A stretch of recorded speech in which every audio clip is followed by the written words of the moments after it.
అందరికీ నమస్కారం అండి. సూటిగా సుత్తి లేకుండా స్ట్రైట్గా నేను కొన్ని ప్రశ్నలు అడగాలనుకుంటున్నాను మన ప్రీతం నాయకుడు జగన్మోహన్ రెడ్డి గారిని. జగన్మోహన్ రెడ్డి గారు, మీరు 5 సంవత్సరాలు ఈ రాష్ట్రానికి ముఖ్యమంత్రిగా చేసినటువంటి వ్యక్తి మీరు.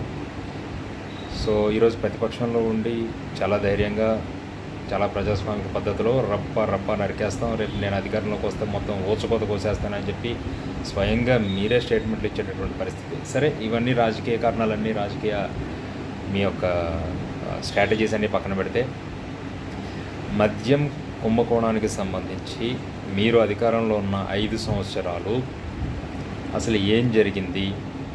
మద్యాన్ని, మన ట్రస్టెడ్ బ్రాండ్స్ని మీరు పక్కన పెట్టి ఎందుకని మీ బినామీ బ్రాండ్స్కి లేదా మీ బినామీ బ్రాండ్స్ అని చెప్పుకోబడుతున్నటువంటి కంపెనీలకి ఎందుకు మీరు పర్మిషన్స్ ఇచ్చారు? ఏ పరిస్థితుల్లో ట్రస్టెడ్ బ్రాండ్స్ని మీరు పక్కన పెట్టాల్సి వచ్చింది? మీరు అధికారంలో ఉన్న 5 సంవత్సరాల్లో ఎంత అమ్మకం మనకి మద్యం ద్వారా వచ్చింది? ఎంత రెవెన్యూ మనం మద్యం అమ్మకాల ద్వారా జనరేట్ చేయగలిగాం? ఆ జనరేట్ చేసినటువంటి ఆ అమౌంట్ని మీరు ఏ పథకాల ద్వారా బదిలీ చేశారు? అండ్ మద్యం అమ్మకాల విషయంలో ఎందుకని మీరు డిజిటల్ పేమెంట్స్ని పూర్తిగా అవాయిడ్ చేశారు? నగదులో మాత్రమే ఎందుకని చెప్పి మీరు మద్యం అమ్మకాలు నిర్వహించారు?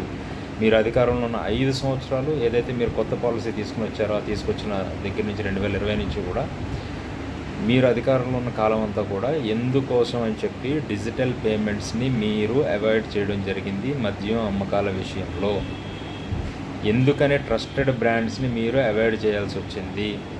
కొత్త బ్రాండ్స్కి మాత్రమే ఎందుకు ఎంకరేజ్ చేయవలసి వచ్చింది? సో ఈ ప్రశ్నలు మీరు అధికారంలో ఉన్నప్పుడు కూడా మిమ్మల్ని చాలాసార్లు, చాలా సందర్భాల్లో చాలామంది అడిగితే మీరు చెప్పిన సమాధానాలు, పవన్ కళ్యాణ్కి 3 పెళ్ళిళ్ళు లేకపోతే 4 పెళ్ళిళ్ళు, నారా లోకేష్ వార్డు మెంబర్గా కూడా గెలవలేడు, నారాసుర రక్త చరిత్ర, తదితర బూతు మాటలు మీ ఎమ్మెల్యేలైనటువంటి చవట్లైనటువంటి రోజా కావచ్చు, కొడాల నాన్నగడు కావచ్చు, పేరు నాన్నగడు కావచ్చు, వీళ్ళు మాట్లాడేటటువంటి బూతు మాటలు ఇవి తప్ప ఇంకొకటి అయితే కనుక ఎవరు వెళ్ళా.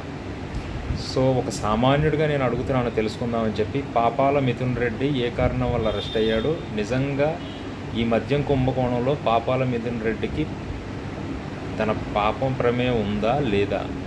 వీటికి మీరు సమాధానాలు చెప్తేనే రేపు పొద్దున్న మీకు ఓటేయాలనే ఆలోచన నాకు వస్తుంది.